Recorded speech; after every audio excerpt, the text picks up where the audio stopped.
Aquí estamos, señoras y señores, en Familia desde la Z. Bueno, hay una zozobra, ¿verdad?, por lo sucedido en Estados Unidos con este muchacho que se metió en el colegio y creo que murieron 17 muertos y 15 heridos 15. En el tiroteo en un instituto en la Florida, Bueno, de Parkland, la Florida. yo quiero decir que este nuevo tiroteo no es un hecho aislado, que es un hecho sintomático de una sociedad en descomposición. Yo quiero que me escuchen porque esto podría retrasarse o podría aparecer, pero yo estoy diciendo que Estados Unidos es una sociedad en crisis porque se ha desenganchado de sus valores fundacionales y han caído en unos inventos nuevos en este siglo postmodernista. Y entonces el resultado es esa crisis social, que no es solamente esos muchachos con una escopeta, sino una sociedad con más accidentes de tránsito, con más violencia doméstica en Estados Unidos. Sí, así es. Con mayor cantidad de problemas de drogas cada vez más. Sí. Con problemas de depresión, Y sida, suicidios. Y gente viviendo sola. Hay como 10 o 20 millones de gente viviendo sola en un apartamento. Y cada vez hay más indigentes. Exactamente. Una sociedad en crisis. Pero Ese Carolina, es la pregunta es, ¿esa gente estaba en un lugar seguro? ¿Qué pasó? Bueno, ahí resurge el debate entre la diferencia entre estar a salvo y estar seguro. O mejor dicho, estar seguro y estar a salvo. Habíamos dicho en programas anteriores que hay una diferencia entre cuando queremos protegernos tanto y buscamos todos los mecanismos para supuestamente procurar nuestra seguridad, ya sea con armas, ya sea con rejas, ya sea con muchísimos otros mecanismos, para estar libres de ciertos peligros o riesgos. Pero esos mismos mecanismos que nosotros buscamos para, entre comillas, protegernos, resulta que a veces nos ponen en mayor riesgo y terminamos siendo vulnerables. Explícame. Claro, es como por ejemplo, el ejemplo que yo pongo para la República Dominicana es una persona que pone tantos hierros en su casa, tantos cerrojos para que los delincuentes no entren, que al final ante una situación pudiese quedar atrapado. Yo me quedé atrapado una vez, Carolina. Bueno, usted es un buen ejemplo. Sí. Entonces, hay gente, por ejemplo, que compra un arma de fuego para sentirse más seguro y resulta que el hecho de portar esa arma o de tener esa arma le termina convirtiendo en una víctima. Entonces, entonces te llevas la bola de básquetbol. Sí, no, pero podías dejarla. Un fanático la viene a buscar. Ok, perfecto. Si es así está bien. Bien. Entonces es eso. Yo de hecho tenía planeado hoy hablar sobre 10 situaciones en las que podríamos pensar que estamos seguros, pero no estamos a salvo. Y el ejemplo que traía era el caso de Reina Isabel, la señora que estaba en su casa con la puerta cerrada, estaba dentro de su casa y posiblemente entendía que estaba segura de algún tipo de un delincuente que viniera a robar. ¿Cuál es el caso de Reina Isabel? Es Reina Isabel, la señora que mataron junto a sus 3 hijos. Ese Sin es embargo, el nombre. sí se llama Reina Isabel. Entonces resulta que ella tenía un problema de violencia doméstico tan fuerte que aunque estaba segura quizás de la delincuencia, no estuvo a salvo dentro de su casa. Y lamentablemente perdió la vida y la perdieron sus hijos. Entonces, así hay muchísimas infraestructuras físicas como las discotecas, los teatros, donde pensamos que estamos seguros, pero ante un tiroteo como el que acaba de pasar en la Florida, o ante un incendio o un terremoto, no hay quizá los mecanismos para que las personas estén a salvo. Y la escuela es un ejemplo de ello. Nosotros vamos y llevamos los chiquitos a la escuela y los padres lo menos que se imaginan es que sus hijos pudiesen estar. ¿Uno cree que están seguros ahí? Sí, de hecho, el sheriff de esa comunidad, el alcalde, tiene trillizos y asistían a esa escuela. O sea, imagínese, el responsable del condado tiene sus hijos ahí. De hecho, no era una escuela de gente de clase humilde, era una escuela de clase pudiente, en el que las personas depositan lo más valioso que tienen, que ¿Una escuela privada o pública? Es una escuela que forma parte del sistema público, pero por el condado donde está, es de personas de clase media alta. Usted sabe que en Estados Unidos las personas asisten a la escuela en función de la comunidad donde viven.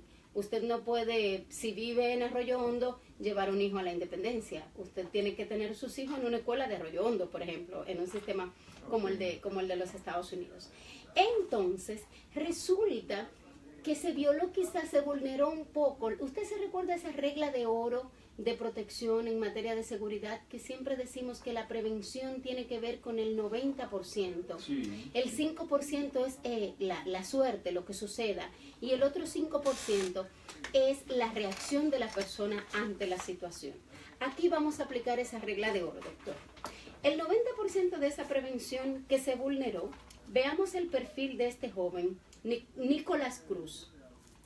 Es un muchacho que hace varios años estaba presentando problemas de conducta, pero es un muchacho que el sistema quizás no le dio la acogida o le prestó la atención debida. En el momento era hijo adoptivo, sus padres habían muerto, ¿verdad? Y su madre adoptiva murió en noviembre. Y su padre adoptivo, quien le da el apellido Cruz, que no era su padre biológico, había muerto hace varios años. Él actualmente estaba viviendo con unas personas que le dieron acogida y que eran los padres de unos amigos. Wow. El muchacho tiene 19 años, pero hace un año, gracias a nuestro amigo Ramirito, que estaba con nosotros acá acompañándonos en cabina, muchas gracias. Entonces, resulta que hace un año, el muchacho tiene 19 años, por lo tanto no tiene la edad legal en Estados Unidos para consumir alcohol, pero sí para comprar un arma de fuego. Increíble. Entonces, el año pasado, él había comprado un fusil semiautomático, Wow. AR-15. Pero Carolina, ¿qué tú piensas del asunto de tenencia de armas? Bueno, usted sabe que en Estados Unidos hay un debate muy serio, porque de hecho... ¿Tú tienes alguna posición? Bueno, usted sabe que yo no soy pro armas. Usted sabe que yo tengo la opinión de que cuando uno tiene un arma de fuego, usted, si no tiene el entrenamiento apropiado, usted es un 60% más vulnerable. Ahora, 60% un 60% más vulnerable. Una, porque el arma ya se considera un elemento atractivo para el delincuente. Otra, porque si usted no tiene el entrenamiento apropiado, podría terminar en una fatalidad. Y además, porque el asalto es de quien lo da. Usted podría tener el arma, pero resulta que el delincuente le tomó por sorpresa. Entonces, en el caso de los Estados Unidos, usted sabe que es un debate constitucional, es un derecho constitucional recogido en la segunda enmienda. Pero aparte de eso, hay intereses muy económicos, incluso muy serios. Usted sabe el poder que tiene la Asociación de Rifle de los Estados Unidos. Entonces, resulta que la Asociación de Rifles el año pasado aportó 50 millones, declaró haber aportado 50 millones de dólares a la campaña del 2016. Y de esos 50 millones de dólares, 37 millones fueron para Donald Trump, que es republicano. Usted sabe que los republicanos son todavía mucho más pro armas.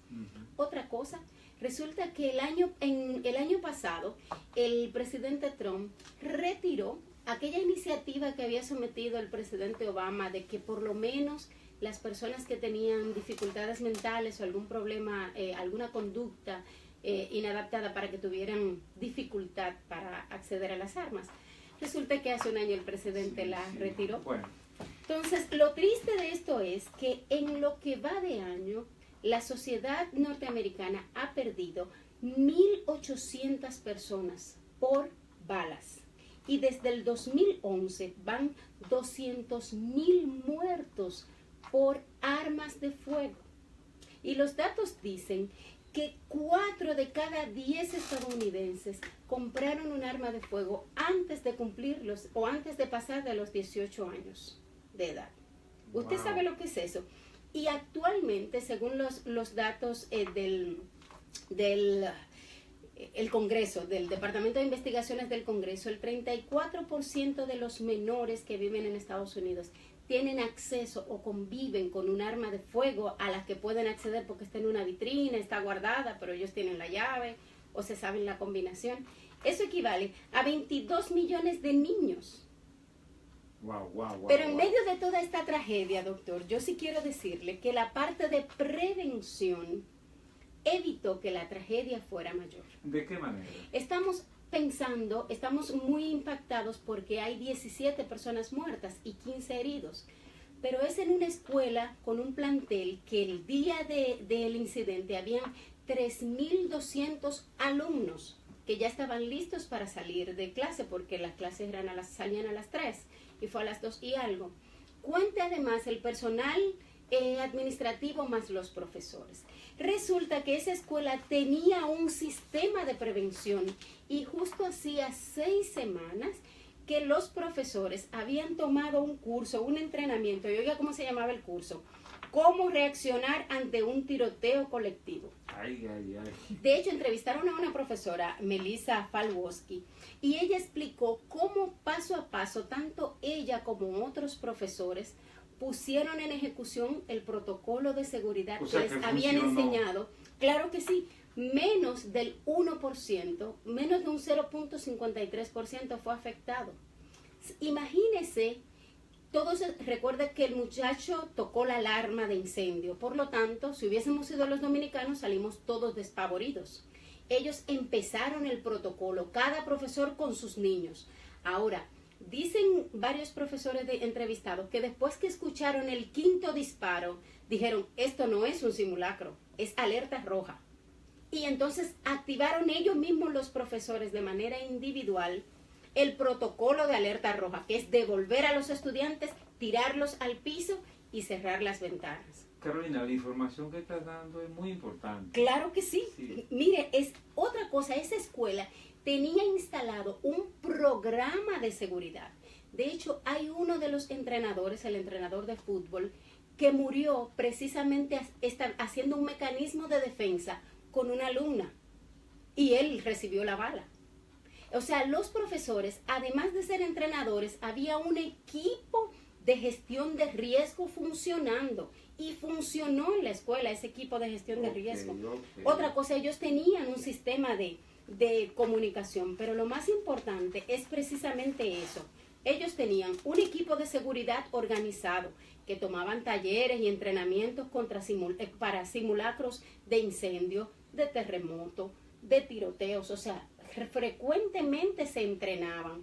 Usted sabe que después que pasó el tiroteo, todos los alumnos se quedaron en la posición en la que estaban, los que regresaron a sus aulas, durante 40 minutos. Y hasta que fue la policía a rescatarlos, no salieron. 40 minutos, hubiésemos sido los dominicanos y salimos despavoridos de una vez a ver lo que está pasando. Ese protocolo de seguridad. Y hubo uno de los profesores que cumplió tanto el protocolo que cuando la policía va a tocarle la puerta y le dice que son la policía, él le dice, yo no tengo forma de verificar que ustedes son la policía. Y hasta que la policía no se identificó, él no abrió la puerta ni informó dónde estaban los alumnos que estaban escondidos detrás de unos armarios. O sea que cumplió el protocolo. Otra cosa, esos niños estaban entrenados para tener disciplina. ¿Usted sabe lo que es, en medio de un tiroteo así, lograr mantener la calma de esos niños? Sí, yo vi la fotografía que salían cada uno con las manos arriba, todo en orden. Entonces, eso es importante. El tema de hacer prácticas, hacer simulacros, tomar talleres. Imagínense en una población de casi 3.500 personas entre estudiantes y profesores y una persona disparando a mansalva. Habría sido una catástrofe mucho peor. O sea, lo que tú nos estás diciendo es que sin ese programa de prevención, la catástrofe habría sido peor. Por supuesto, aunque de todos modos algún componente de prevención, sobre todo en detectar a tiempo la conducta antisocial que tenía el alumno, porque él había llevado armas a la escuela y había mostrado armas. De hecho, mientras él... Antes del Claro que sí, Antes de él haber sido suspendido totalmente, a él se le había prohibido entrar a la escuela con mochila porque llevaba armas con frecuencia. Wow. Entonces, claro, por ese lado falló el tema de la prevención, pero con relación a la manera de gestionar ya el evento, realmente fue muy eficiente porque a pesar de ya estar en el incidente, el 5% de cómo usted reacciona ante el evento fue que impidió que esta catástrofe fuera mayor. Gracias, Carolina. Bueno, en el segmento siguiente la gente va a querer intervenir y hacer sus preguntas. Sigue en familia desde la Z. Interesante, o sea que se cumplió el protocolo. Así mismo es. En este mes del amor, una atmósfera mágica. Interesante bajo la eso. luz de las velas. Si no, usted se imagina 3.200 niños saliendo despavoridos y una persona Y entonces disparando. este muchacho entró a la escuela. Sí, porque es una escuela que no tiene verja perimetral. Con spa y medicina estética. Porque como usted percibe que no tiene ciertas amenazas, usted no establece, no tenía otra cosa, él era alumno de ahí, él sabía dónde estaba cada cosa. Pero también él tenía una estrategia, él activa la alarma de incendio para que salgan y lanza una bomba de humo y en medio del humo es que él empieza a disparar. Pero habían pocas personas en los pasillos cuando él empezó a disparar. Digo eso porque es un componente adicional para entender que funcionó el sistema de prevención.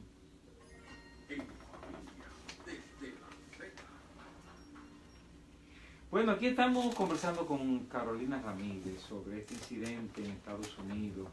Carolina, entonces funcionó el protocolo de prevención. El protocolo de gestión de riesgo De gestión funciona. de riesgo. El protocolo de gestión de riesgo, que es un componente de la prevención, que tiene entre otros elementos, en el caso de esa escuela, por las cosas que pude verificar, tenía un equipo de seguridad, o sea, un personal responsable de seguridad. Ya habían recibido capacitación y entrenamiento. Ok. Tanto los profesores como los alumnos acostumbraban a hacer simulacros, funcionó la disciplina y se cumplió el protocolo. ¿Cuál fue la estrategia de este muchacho? Este muchacho tiene un rifle semiautomático, se prepara para ir a hacer el tiroteo. De hecho, él se llevó algunas bombas lacrimógenas, unas bombas de gas, perdón. Entonces, con bombas de humo, él activa la alarma de incendio para que los estudiantes salgan despavoridos, lanza la bomba de humo, él tenía una máscara antigas y entonces empieza a disparar. Wow. Pero como se cumplió el protocolo, en esos segundos en las aulas estaban preparándose O sea, para que iba a salir. ser una masacre mayor. Claro. Sí, buenas noches. Sí, aló, el poeta Misa y un partido de TAP. Dime brevemente, Misa, que tenemos poco tiempo. Bueno, una vez más, sin dejar de conocer la eficiencia del protocolo de seguridad de esa escuela, una vez más la situación se sale de control. Correcto. Que si no hubiera habido ningún protocolo de seguridad, Habría sido peor, sí, sí, sí. Gracias, Misa. Sí, buenas noches. Sí. bueno, el final mismo de ser contradictorio. A veces uno no entiende cómo es que en una nación donde hay tantos parámetros que se toman como modelo, las cosas fallan. Y se conocía que este alumno había tenido antecedentes dentro. ¿Y cómo entonces permitieron a ese individuo entrar a la escuela con mochila? Y no entiendo la primera vez que ocurre esta situación en Estados Unidos. Hay que tomar en consideración que esa escuela, por las imágenes que estuve viendo, no tenía verja perimetral. Recuerden que en Estados Unidos hay muchos centros educativos que no tienen esa verja que tenemos nosotros porque a veces ellos no perciben No que tienen esperaban ciertas algo. amenazas. Sí, buenas noches. Buenas noches. Sí, buenas tardes. Sí, dime. Yo estoy viendo, yo viví un tiempo en Estados Unidos y pienso yo que los Estados Unidos siempre quieren vivir como criticando o, qué sé yo, cargando el dado a los países como nuestro, tiene que dejar. Ese muchacho ya tenía antecedentes de que llevaba armas, llevaba armas, recibía a sus compañeros, entonces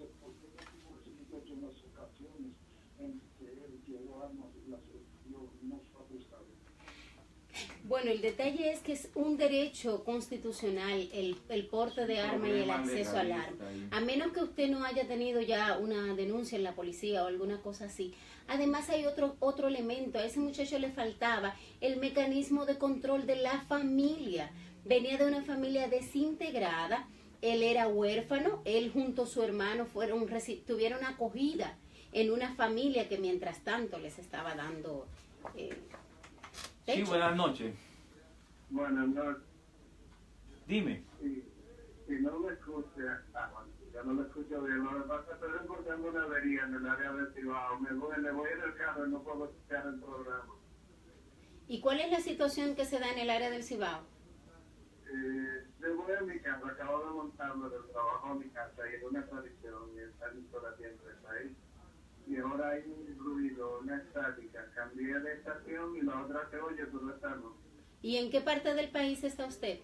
Santiago de los Caballeros. Ah, bueno, pues gracias. Ahí está para el personal técnico esa información. Muchas gracias. Sí, buenas noches.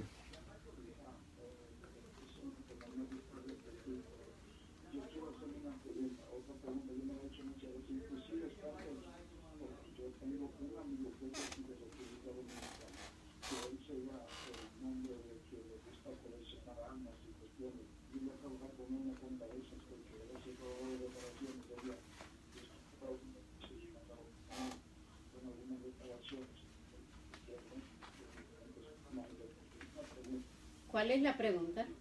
¿Por qué no aplica los Estados Unidos se le permite a una persona entrar con una pistola dentro de 3 meses una AK-47? Sí, bueno, el tema... Es porque es un derecho consagrado en la Constitución. Ahora, antes de los 21 años de edad puede comprar un rifle, ¿verdad que sí? O un fusil. Una pistola puede comprarla solo a partir de los 21 años. Sí, buenas noches. Sí, doctor Luque, me permite terminar la idea que yo tenía en mi cabeza. Pero breve, Misa, breve. Que la actuación de Alice y todos sus socios no entienden que algún día van a tener que darle cuenta a Dios. Por otro lado, un llamado al pueblo creyente para que no soltemos oración al Padre Rogelio Cruz. Gracias. Correcto, gracias, Misa, gracias. Sí, buenas noches. Doctor, un abrazo para usted, la doctora, el pastor Martín Rodríguez, que lo oyente de usted. Gracias. Fíjese, yo necesito, y de esto conversaba el domingo, los mecanismos de seguridad por los temas del chat con los jóvenes. Y la doctora vio una página la cual yo puedo instalar en el celular de mis niños y puedo monitorear lo que están haciendo. Sí. A ver si nos puede dar la ayudita. Se llama Custodio. La aplicación se llama Custodio con Q. Y tiene una versión gratuita que es bastante eficiente. Custodio con Q. Gracias, doctora. A la orden siempre. Sí, buenas noches. Sí, La lotería. hable más fuerte. La lotería, ¿cuáles fueron los números de la 9 y de la 1? Doctora, ¿Qué es eso? ¿cuáles fueron los números de la Ay, lotería? ay, ay, tú sabes lo... Sí, buenas noches. Sí, buenas noches. Dígame. Lo que quiero saber es con relación a las funciones de la Suprema Corte.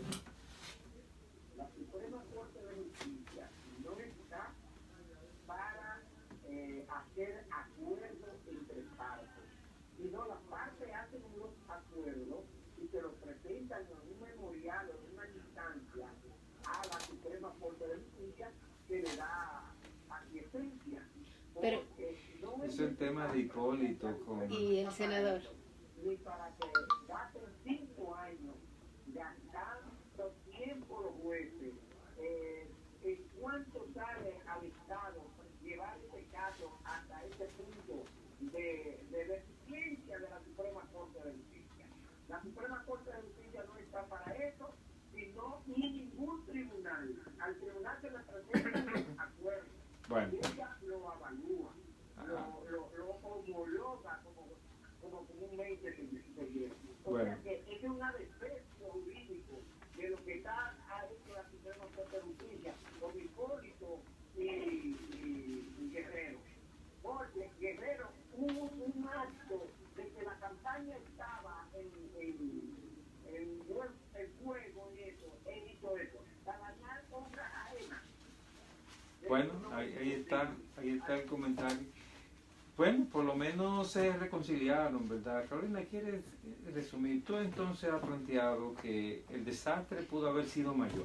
Claro que sí. Y por eso nunca está de más crear los mecanismos de prevención, de orientación y capacitación a las personas para cómo reaccionar ante cualquier tipo de incidente que pudiese presentarse. Sí, buenas noches. Sí.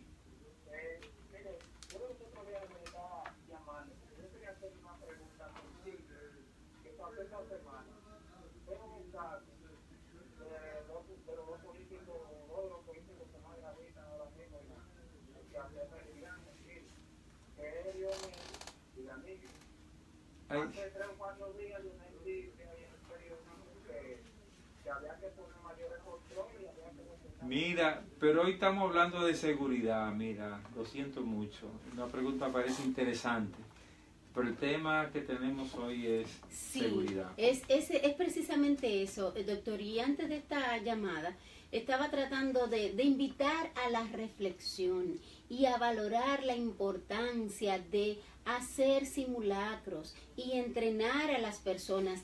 Donde quiera que haya un conglomerado de personas, ya sea en las iglesias, que nosotros concentramos poblaciones importantes en un espacio cerrado por muchas horas cada semana, ya sea en las discotecas, ya sea en los teatros, o sea, que haya la señalización adecuada y la orientación adecuada. Y tanto en las escuelas como en las empresas públicas y privadas, ármese un equipito de seguridad, que los profesores o que las personas que forman parte del personal administrativo, cada quien tenga una función. Correcto. Y si es un terremoto, ya sepan cómo actuar, si es un incendio o si es un herido. Eso es importante porque al final prevenir vale más que lamentar. Correcto. Sí, buenas noches. Buenas noches. Dime rápidamente. Tengo que decir, ¿por qué, doctor, este señor que mató esas 4 familias no le ponen la pena de muerte? Ahí está, el tema de la pena de muerte. La pena de muerte no está contemplada en nuestra legislación. Sí, de eso hablaremos algún día por aquí. Bueno, gracias Carolina, nos ha dado luz sobre este tema porque funcionó el sistema de prevención.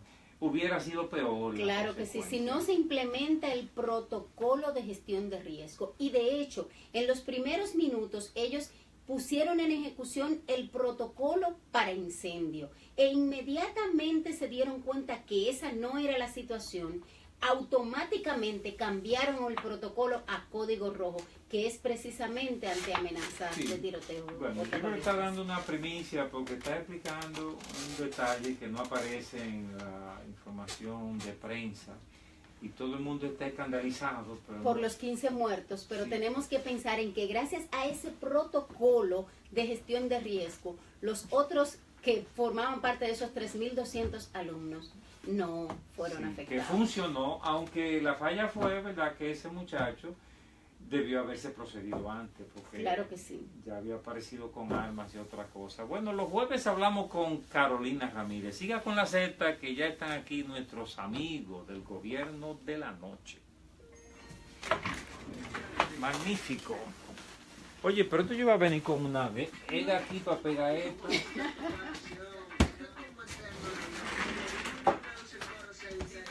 Cuidado. Mi querido doctor.